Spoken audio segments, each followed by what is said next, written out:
In recent videos, we've been taking a look at the laws of thermodynamics, and we're now going to start to think about how transfers of heat affect gases.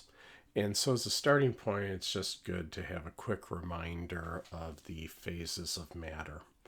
So the usual definitions go that a solid is something that has both a definite volume and shape.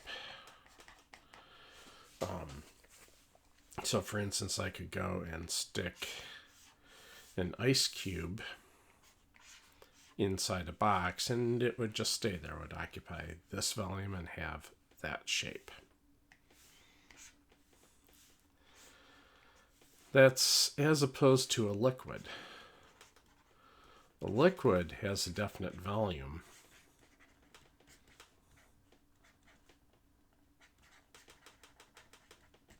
But the shape is that of the container.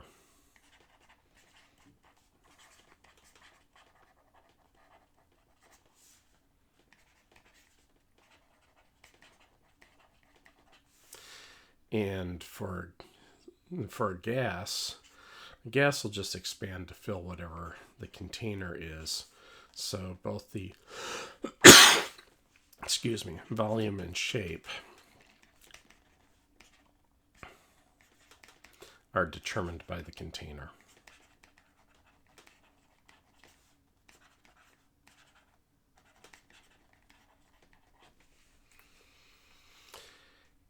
And with transfers of heat either in or out of the system, you can cause phase changes to occur. So just a quick reminder on the vocabulary for that. So let's just label solid, liquid, and gas. If something is going from a solid to a liquid, we say it is melting. And if it is going from a liquid to a solid, we'll say it is freezing. If it goes from a liquid to a gas, we usually say it is boiling. And if it goes from a gas to a liquid, it is condensing.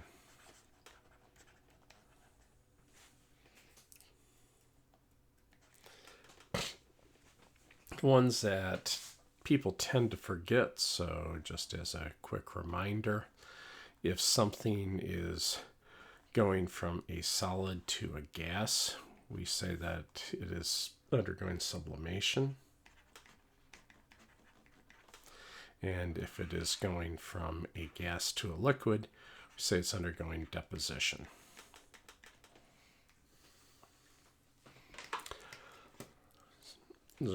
For instance, dry ice is just solid carbon dioxide, and at 1 atmosphere pressure, it does not prefer to go from a solid to a liquid. Instead, it'll go straight from a solid to a gas, or vice versa. Okay. As some other preliminaries as we start heading into gases, need to just revisit the mole real quick. And if you've seen this in prior content, be aware that the definition of the mole has been changed as of May 2019.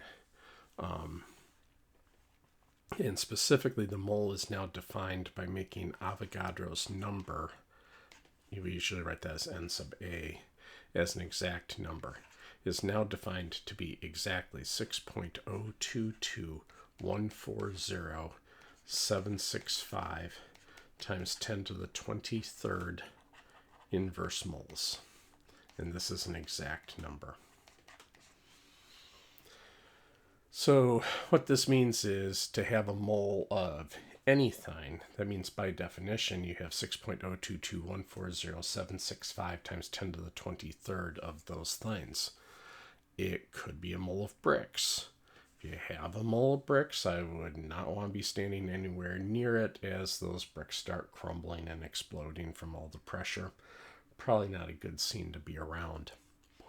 But more practically, it turns out that moles are sort of a handy number of atoms or molecules to look at in gases, and also just in anything for chemical reactions.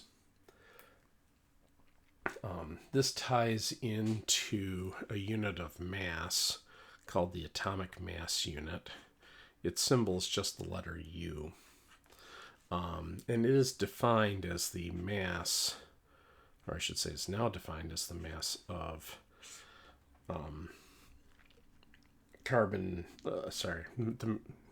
the mass of a mole of carbon-12. So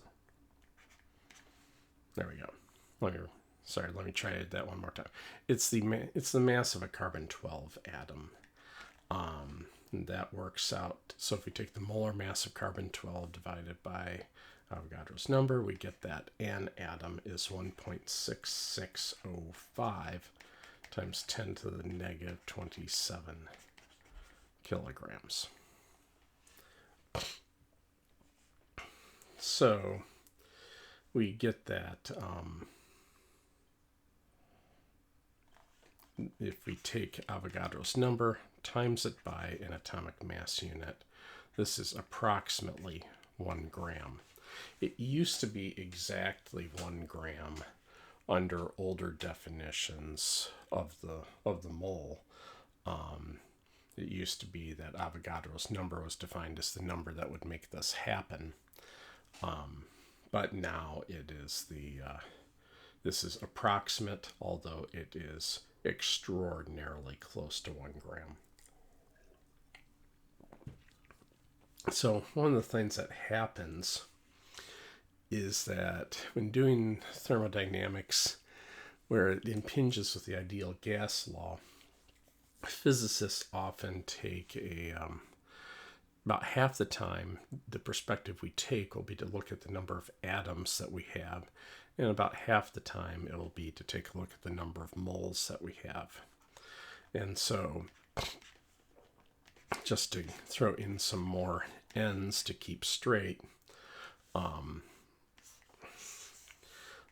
if we write a lowercase n, that corresponds to the number of moles of some substance.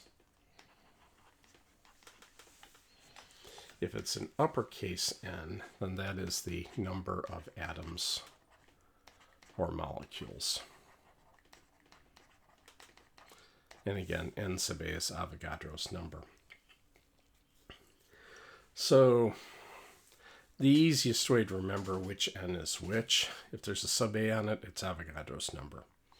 If it's a big N or a little n, we're talking about the gas sample under consideration. And keep in mind, the number of moles will be a smaller number than the corresponding number of atoms. So the little n goes with the little number, and the big N goes with the big number, or at least that's how I remember it. So anyway, all this does have the side effect here that if you want to figure out the mass of a mole of something, you can just add up the atomic or molecular weights and replace the U with a G for grams, and then you're done. So just as a quick example of that, let's find the mass of 1/2 mole. And the symbol for mole is just MOL. They dropped the E, I don't know why. 1/2 mole of carbon dioxide. So I looked up the atomic masses of these, and the atomic mass of carbon is 12.011 atomic mass units. You might say, wait a minute, I thought you just said it was 12. That is specifically for the isotope carbon-12. There are other isotopes of carbon that have additional neutrons. And in the periodic table, these things are always quoted in natural abundance. So in natural abundance, you're going to the average carbon atom will be slightly heavier than 12 atomic mass units, just because most of them will be 12, but a few of them will be other values. And oxygen, if you look it up, is 15.9994 atomic mass units, which looks awful close to 16. In fact, that's an artifact of a earlier yet definition of the mole, which was had to do with the number of atoms in oxygen 16. So anyway, we can find the mass of a mole of CO2 by saying, well, in every CO2 I have 1 carbon and 2 oxygens. So if I have a mole of carbon, I replace the U with a gram. So I get 12.011 grams. And I'll have 2 oxygens in each mole of CO2. And 1 mole of oxygen has a mass of 15.994 grams. But then I said that I had half a mole, so I need to divide that by 2. Run that through, and you find that half a mole of CO2 has a mass of 22.0049 grams, which is a nice practical number. Although it blows my mind to think that that little mass needs that many atoms. Okay, so with these preliminaries out of the way, let's go and start to look at ideal gases.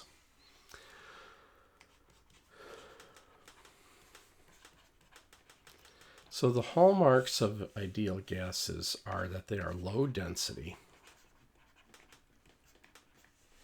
And so this means that they will interact primarily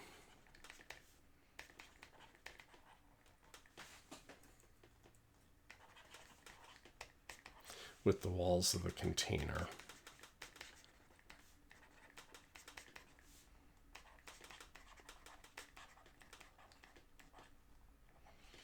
And only rarely will they interact with other atoms in the sample. The other thing that we need is for the temperature to be well above the condensation point.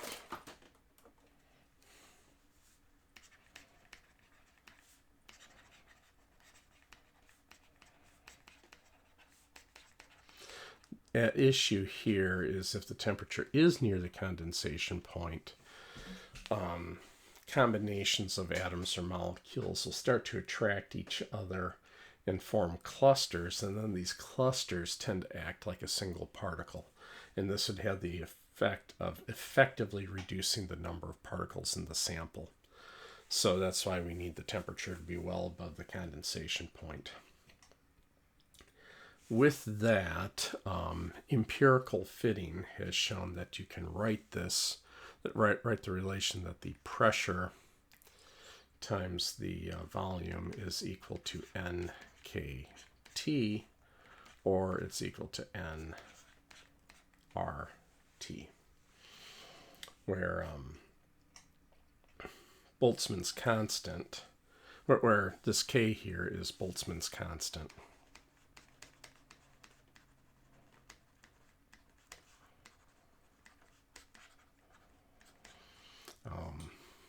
And we will do more with defining pressure in a bit.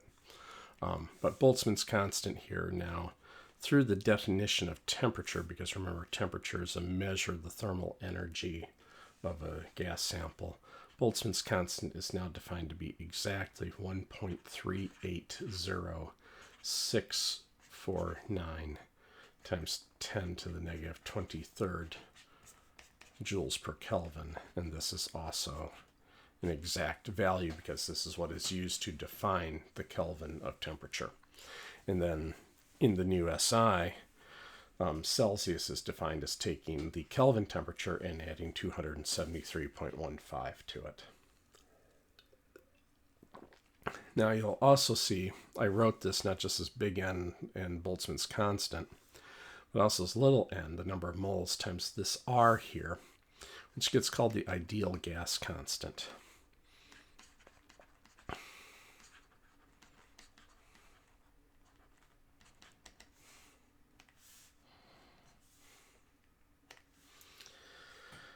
And it's just equal to Boltzmann's constant times Avogadro's number.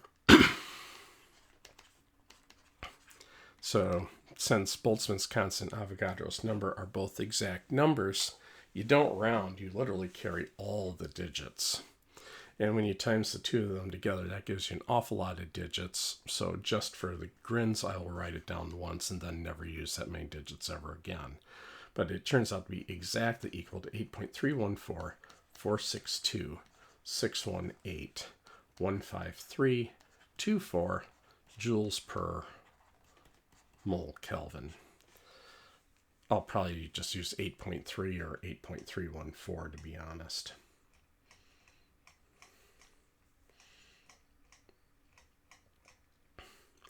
Now I did promise a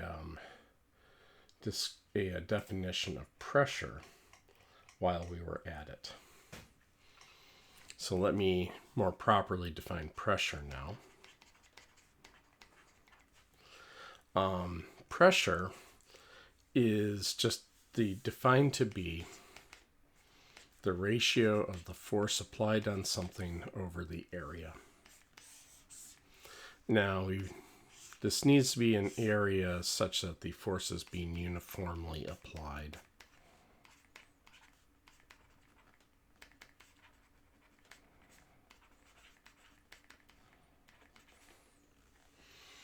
So you apply some force over some area, literally divide the two of them.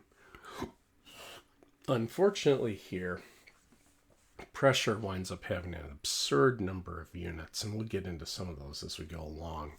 But the official SI unit of pressure is the Pascal, and that is 1 Newton per square meter. Now, a Newton is not, it's not a super small unit of force, but it's not terribly big either.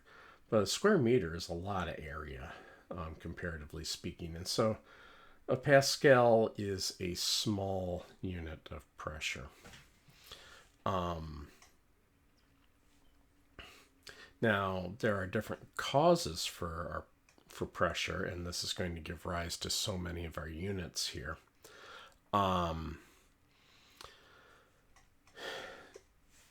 So one way you can do it is you can just literally push something against something else.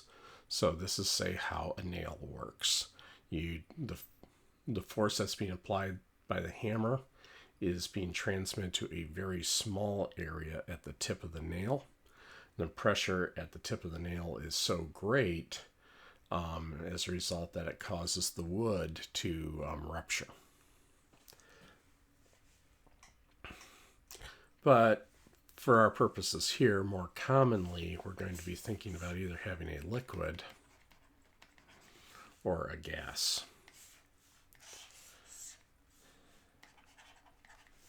So if it's a liquid here, what's going to happen is pressure is going to be due to the weight of all the liquid above it.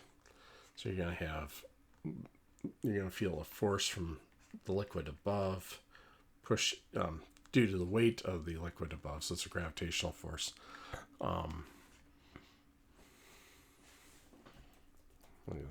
Sorry. You'll have the weight of the liquid above pushing down. You'll have the liquid underneath pushing up.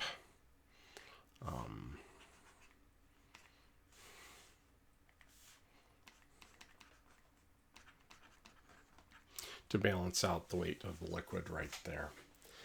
Now, an interesting thing here, and this is why pressure is quoted as a scalar. If you were to stick a pressure gauge in here, it wouldn't matter which way you point it, it would read the same number.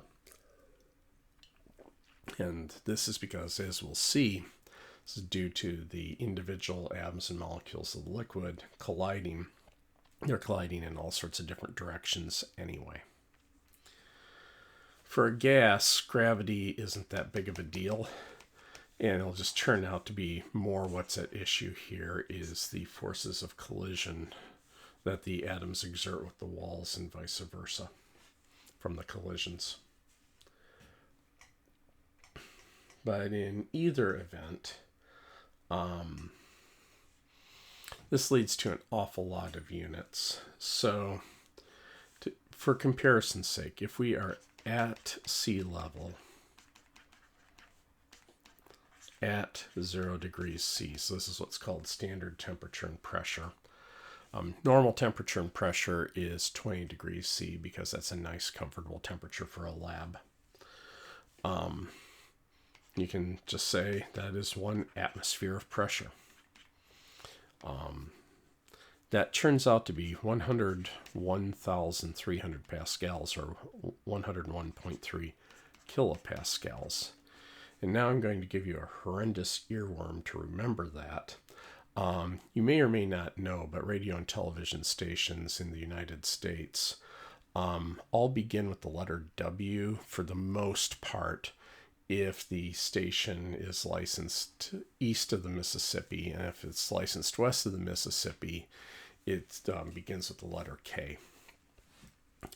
And typically these radio and TV stations have either 3 or 4 character call signs. So we could imagine that this is some sort of West Coast radio station, and you could imagine their radio ident. So we can all sing along together here. 101.3 KPA. At least that's how I remember it. Okay. We'll also see that the weight of all the air above you corresponds to the weight of a column of mercury, 760 millimeters high. So you may see people write 760 millimeters of mercury. Another name for that unit of millimeter of mercury is also the torr, after Torricelli, the person who invented the barometer and worked out that for all practical purposes, the Earth has next to no atmosphere. As he was running up and down mountains. Now, before you go and say, wait a minute, I'm breathing stuff now, I'm saying, yeah, but in comparison to, say, a planet like Jupiter or something.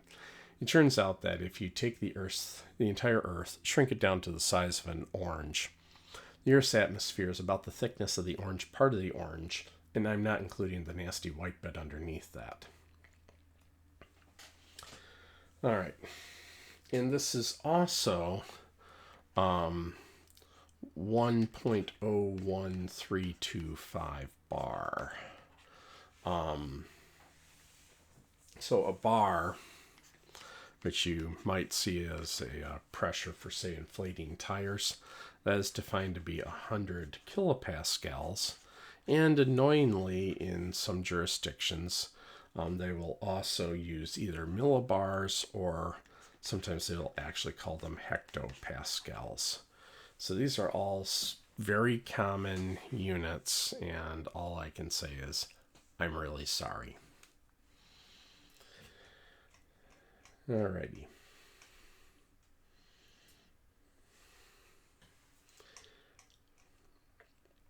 So with all of that, we can now start to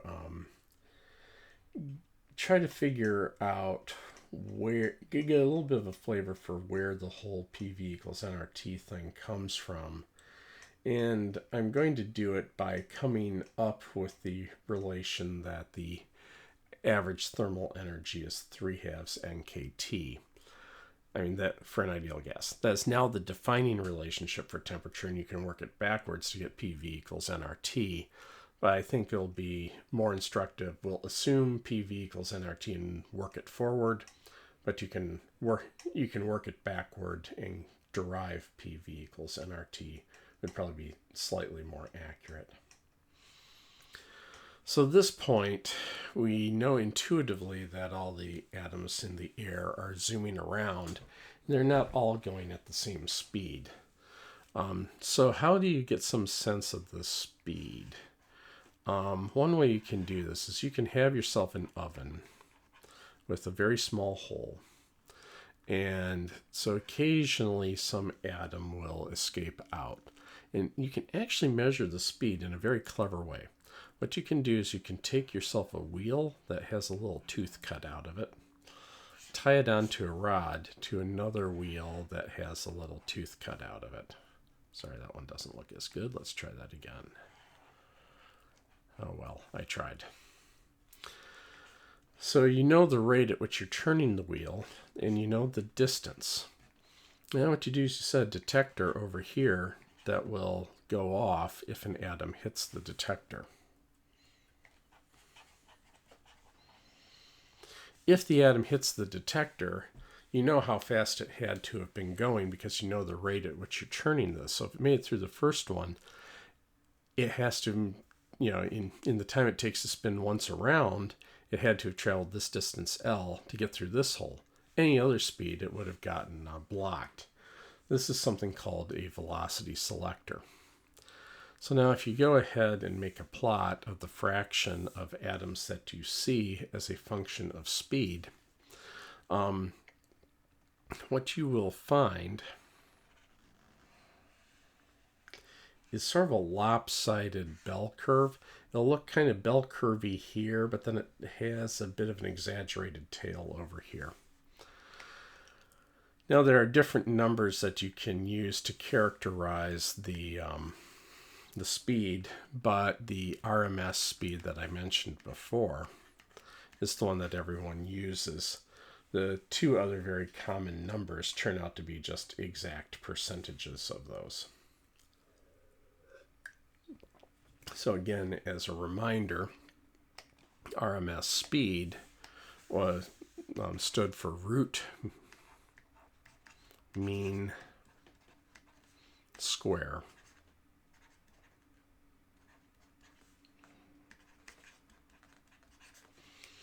So VRMS is literally the square root of the average value of v squared. When a physicist puts a bar over something, that means take the average. Notice here the bar is going over the squared as well as the v. So this is saying take all of your speed, all of your velocities, square them, so they're all guaranteed to be positive numbers. Average all those squares, then take the square root. That's the order. Okay, now here I'm going to start coming up with my relation for the thermal energy. And I'm not so concerned that you can faithfully replicate this argument.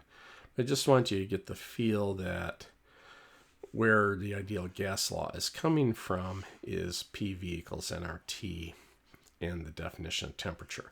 But like I said, in this treatment here, I'm going to assume PV equals nRT and then get the temperature definition rather than the other way around, because I think it's a little more instructive. So I've drawn here, so I've imagined drawing a cubical box, length L on a side. And for the moment, I'm just going to imagine that there's only one atom in this box. Don't worry, we're going to increase that in a hurry, quickly. Moving at, say, some velocity v initial.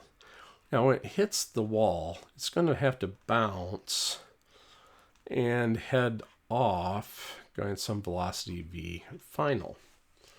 Now, we know that the collision is elastic.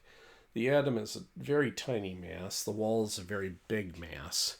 So the upshot of all this is it's going to bounce in this case, the x component of the velocity will change sign, but otherwise all the numbers will stay the same. So this means that the impulse that the molecule received in the x direction was equal to minus 2m times the x component of its velocity, and it doesn't matter if we say initial or final because they're both the same. So by Newton's third law of motion, that means that the molecule had to exert an impulse on the wall. And that'll be in the opposite direction. So here it was negative, so the molecule will be pushing on the wall to the right. There'll be positive 2mvx, and that will be equal to the magnitude of the change in momentum. All right.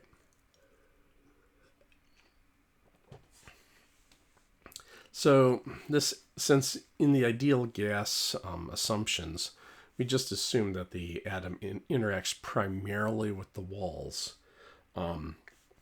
we can just basically treat this molecule as rattling back and forth, banging into wall after wall after wall. And so the x component velocity will never change except to change sign. So we can work out a round trip time to when it'll be back to hit this right wall again. And in the x direction for the round trip, it would have to travel distance 2L, and we'd be seeing this over V sub x. All right. So this will let me figure out an average force being exerted on the wall. That'll be our delta px over delta t, which is 2m v sub x. And our delta t is 2L over v sub x. So we can go ahead and cancel out the 2's, and we will be left with timesing both sides, numerator and denominator, by vx squared. I get mvx squared over L.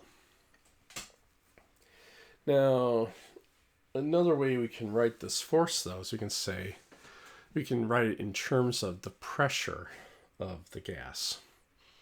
So remember, we said the pressure is force per area, so we can say the force is equal to the pressure times the area of this wall, which is L squared. Now, if it was still just the one atom rattling around, that would be mv sub x squared over L. But now we're going to say, wait a minute, there's more than one atom in the box, so I need to times by the number of atoms. But now I have to be careful. I can't use the just some particular v sub x squared. I have to use the average value of v sub x squared.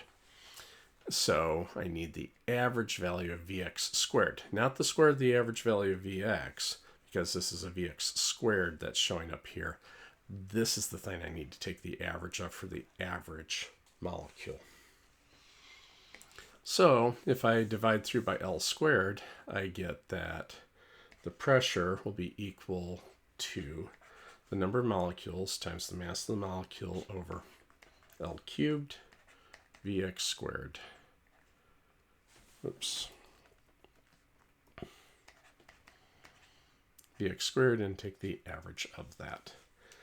But now this L cubed, that's the volume. So we can rewrite this as the pressure. Doggone it. Oh, what's going on with that? Sorry. So we can write this as the pressure equals Nm over V times the average value of Vx squared.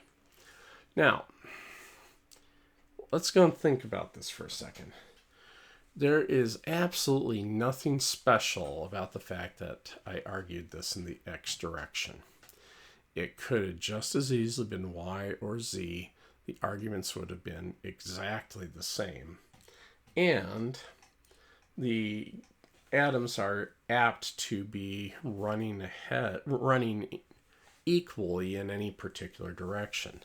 So this is what we call isotropy. This means that everything's the same no matter which way you look. And so here, isotropy is going to require that the average value for Vx squared be equal to the average value for Vy squared be equal to the average value for Vz squared.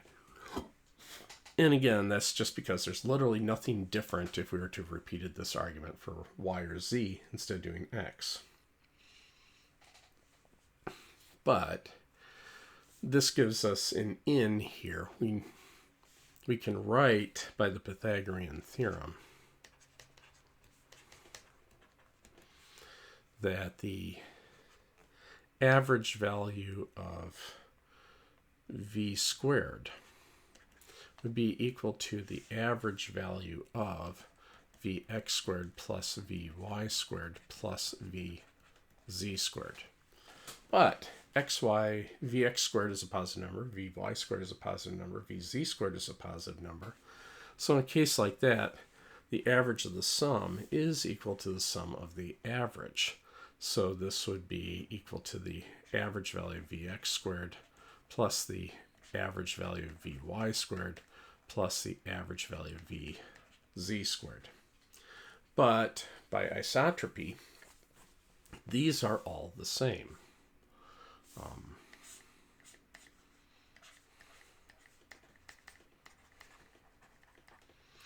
So I can just go ahead and say that this is the same difference as writing 3Vx squared, the average value of Vx squared.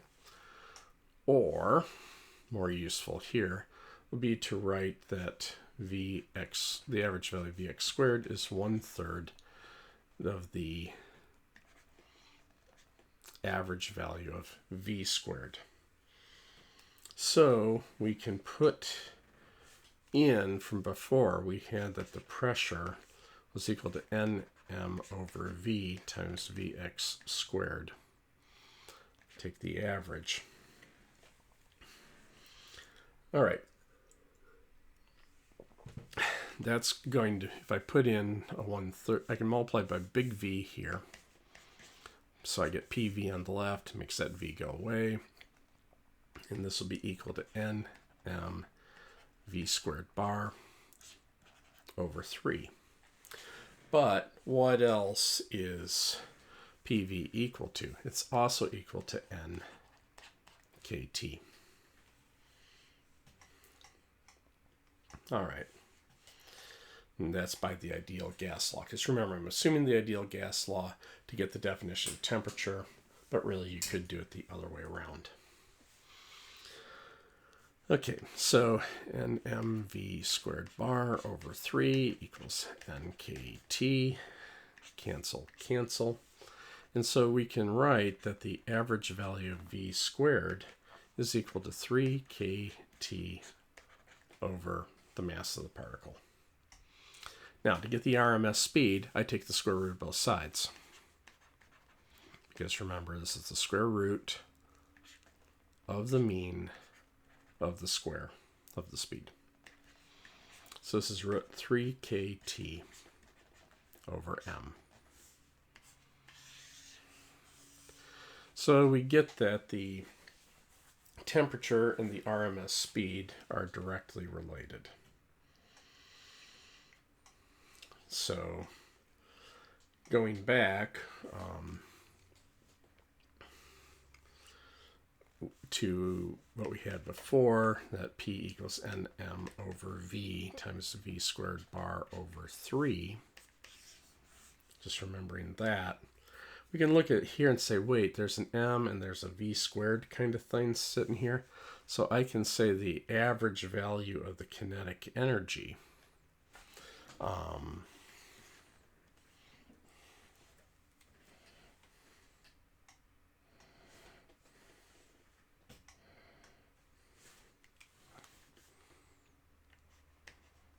so the average value of the kinetic energy, that would be 1/2 m times, V squared bar. So that'd be 1/2 m times the square of that, which is 3kT over m. Cancel, cancel. And I get that the average kinetic energy of a particle is 3/2 kT. So the thermal energy, it's going to be the number of atoms times the average kinetic energy. So this is going to be 3/2 nKT. This is not this with sufficient caveats, because this isn't always a 3 depending on the substance, is now how temperature is defined. So to get PV equals nKT, you would use this and what I started with and go back and meet in the middle.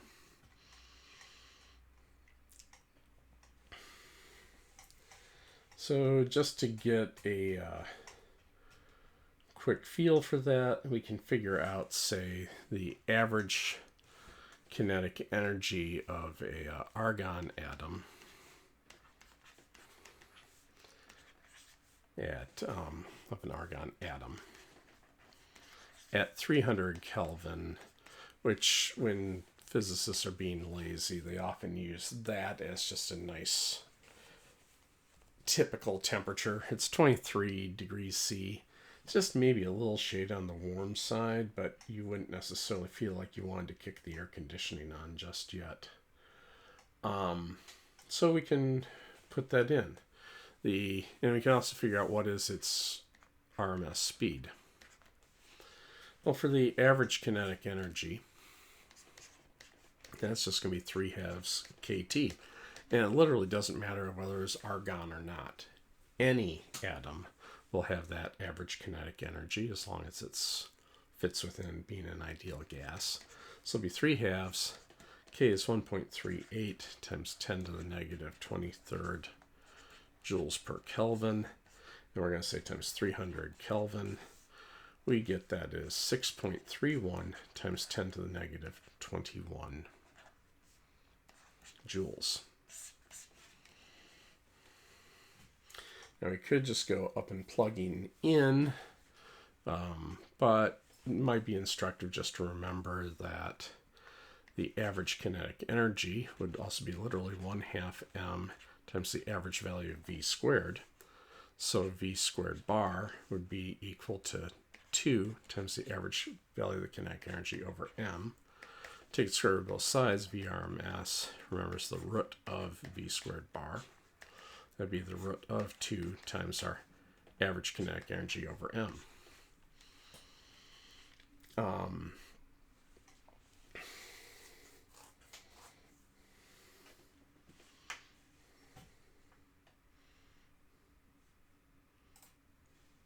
Pardon me just a moment here.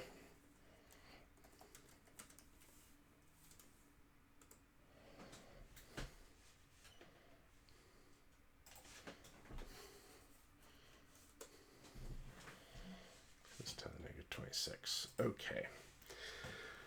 So